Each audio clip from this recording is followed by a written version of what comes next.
नमस्कार, आप देख रहे हैं न्यूज वीर वीरांगना। मैं अश्विनी भारद्वाज, नीम का थाना। पीला जोड़ा धाम में श्री राम महायज्ञ का 5वां दिन। भक्ति, सेवा और आस्था का अद्भुत संगम का महाकुंभ पहली बार इतने भव्य रूप में आयोजित हुआ है और भक्तों की भागीदारी इसे और भी दिव्य बना रही है। नरसिंहदास महाराज ने भगवान श्री राम के जन्म का मार्मिक वर्णन किया। उन्होंने पीला जोड़ा धाम की ऐतिहासिक और धार्मिक महत्वता को भी विस्तार से बताया।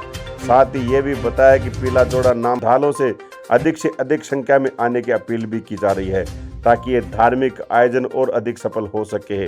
आसपास के ग्रामीण क्षेत्र से आए हुए भक्तों की सेवा भावना और सहयोग का आयोजन की सफलता में महत्वपूर्ण रहा है। उनकी आस्था और मेहनत से आयोजन को एक जन आंदोलन का स्वरूप दिया जा रहा है। यह महायज्ञ न केवल धार्मिक रूप से महत्वपूर्ण है बल्कि सामाजिक एकता, सेवा और समर्पण का भी अनुपम उदाहरण बनकर उभरा है। श्रद्धालु जन अपनी उपस्थिति दर्ज करवाते हुए इस अलौकिक वातावरण का लाभ अवश्य उठाएं। आप देख रहे हैं न्यूज वीर वीरांगना। चैनल अच्छा लगे तो लाइव सब्सक्राइब, शेयर, कमेंट जरूर करें। न्यूज वीर वीरांगना, राजस्थान। जी, इस मंदिर के बारे में कुछ बताइए। ये पीला जोड़ा आश्रम श्री लक्ष्मी बिंजारा जो था, उसका बैल था, वो यहाँ ज़मीन में समा गया था। उस बैल का पीला नाम बैल था, पीला बैल था। उन्होंने ही यहाँ बैल जब समाया तो इस मिट्टी पीली थी, तो उन्होंने पीला बाबा का मंदिर की स्थापना करी और पास में शिवालय की स्थापना करी। जब से ये आश्रम पीला जोड़ा के नाम से ही जाना जाता है।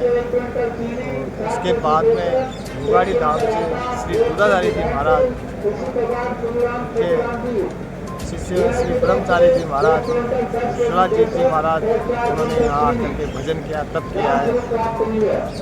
जब से ये परंपरा भुगाड़ी धाम से ही चलती आ रही है। उसके बाद में जो भी कार्य यहाँ होते हैं वो भुगाड़ी धाम के माध्यम से होते आ रहे हैं। आज भी भुगाड़ी धाम का साल भी चलता है। साल 108 के श्री राम महायज्ञ इसका 5वां दिन बड़ी धूमधाम से संपन्न हुआ। सब भक्तों के सहयोग से सब व्यवस्थाएं सुचारू रूप से चल रही हैं और हमारा अखंड भंडारा बराबर चल रहा है। इस मंदिर की विशेषता क्या है महाराज?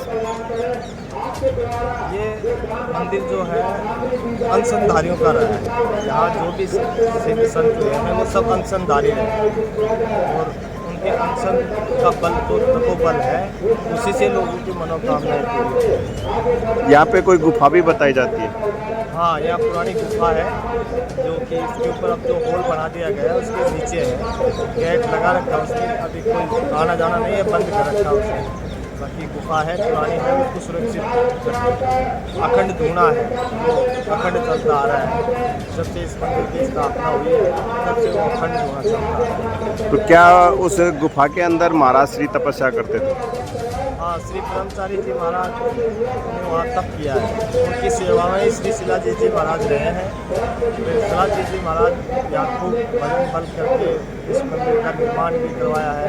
जो यहाँ पास में तालाब है उसका पक्का निर्माण भी उन्होंने किया है और चारों तरफ बाउंड्री श्री बाबा लालदास जी महाराज ने उन्होंने करवाई है। देश की विषम परिस्थितियों में यह क्षेत्रवासियों के व देश के साथ खड़े थे। चाहे वह राम मंदिर आंदोलन हो, चाहे वो गो आंदोलन हो, चाहे वह राष्ट्रवाद का आंदोलन हो, चाहे वह मठ मंदिरों का आंदोलन हो। जब देश की बात आती है तो आपने नीम का थाना क्षेत्र की पावन भूधरा पर भारतवर्ष के बड़े बड़े हिंदू राष्ट्र विचारकों को पुष्पेंद्र कुलश्रेष्ठ जी जैसे, कवि भदावर जी जैसे, सुरेश शर्मा जी जैसे व्यक्तियों को नीम का थाना की धरा पर ला करके और जन चेतना में अहम योगदान भूमिका निभाई। जब गो आंदोलन चले तो पूरी टीमों को लेकर के इन्होंने गो सेवा में जुटे। जब मठ मंदिरों के आंदोलन चले तो राम मंदिर के लिए इन्होंने नीम का थाना से कई बसों के जत्थे वहाँ ले जा करके और कार सेवकों में जाकर के अपनी सेवा दी है। आज हम सब के बीच पधारे श्री मनोज बंसिया जी, मैं उनसे निवेदन करता हूँ वह आकर के अपने विचार यहाँ पे भी प्रस्तुत करें। और जहाँ जहाँ भी मैं जाता हूँ वहाँ पता लगता है नवयुवक मंडल शाम के समय में मंदिर में हनुमान चालीसा का पाठ चालू कर दिया, सुंदरकांड का पाठ चालू कर दिया।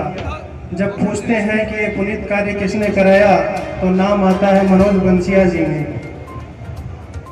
आप विश्व हिंदू परिषद के अध्यक्ष भी हैं नीमका थाना जिला के, और हमारे क्षेत्र में नहीं अभी तो पूर्ण राजस्थान में इनकी टीमें घूम घूम करके ग्राम ग्राम में शहर शहर में जा करके और गौ माता का कार्य कर रही हैं, संत सेवा का कार्य कर रही हैं। आ रहे हैं, ये सेवा दे रहे हैं, 21 पीपे इन्होंने घी के भी दिए हैं, यह अलग बात है। लेकिन कार्यक्रम के बाद भी आपको आना है और यहाँ पे भी नवयुवक मंडल वह आपसे जैसा सहयोग हो सके उनको जोड़ करके यहाँ पे भी ऐसा एक पुनीत कार्य कराएं कि निरंतर यहाँ की सेवाएं चलती रहें। इस कार्य के बाद भी यहाँ पे ऐसे ही राम भजन चलता रहे। बोले सियावर रामचंद्र भगवान की जय। अयोध्या के अंदर रखमल मणि महाराज दशरथ जी राजा हुए। वेदों में विदित है महाराज, धर्म की धूरी को धारण करने वाले महाराज दशरथ जी ज्ञानी है, हृदय में परमात्मा की भक्ति को धारण करने वाले हैं। कौशल्या आदि उनके प्रिय नारियां हैं। आज एक बार की बात है, क्या हुआ कि एक बार भूपति मन माही भे गलानी मोरे सुतनाही। एक बार हुआ, रोज रोज महाराज दशरथ जी परेशान नहीं होते हैं, और हमारे कोई ऐसे है औलाद नहीं है तो हम रोज दुखी होते हैं कि हमारे पुत्र नहीं है, हमारे पुत्र नहीं है। लेकिन दशरथ जी रोज नहीं, दशरथ जी को एक बार गलानी हुई।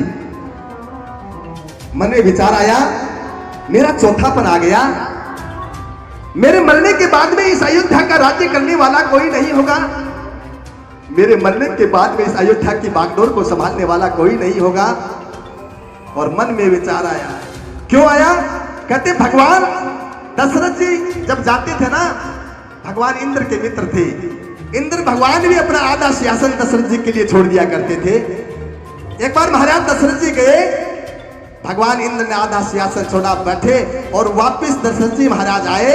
लेकिन कोई काम ऐसा ही दशरथ जी को याद आ गया और रास्ते से वापस दशरथ जी गए तो भगवान इंद्र उस सिंहासन को धुला रहे थे, धुला रहे थे। भगवान इंद्र वहां था नहीं, उनके पार्षद थे, वो महाराज दशरथ जी को जाने नहीं। उन्होंने कहा इस सिंहासन को क्यों धुला? इस कार्यक्रम को जो नई गति दे रहे हैं और अपने युवा अवधानों को साकार कर रहे हैं, आचार्य प्रवर श्री श्री कृष्ण जी शास्त्री जी मेरे अनन्या प्रिय हैं। इस यज्ञ भूमि में 108 कुंडों पर जो विराजमान आचार्यगण हैं, ब्रह्मगण हैं, आप सभी को दंडवत प्रणाम। ब्राह्मण ही इसी रूप में हो पूजित होता, पूजनीय होता है।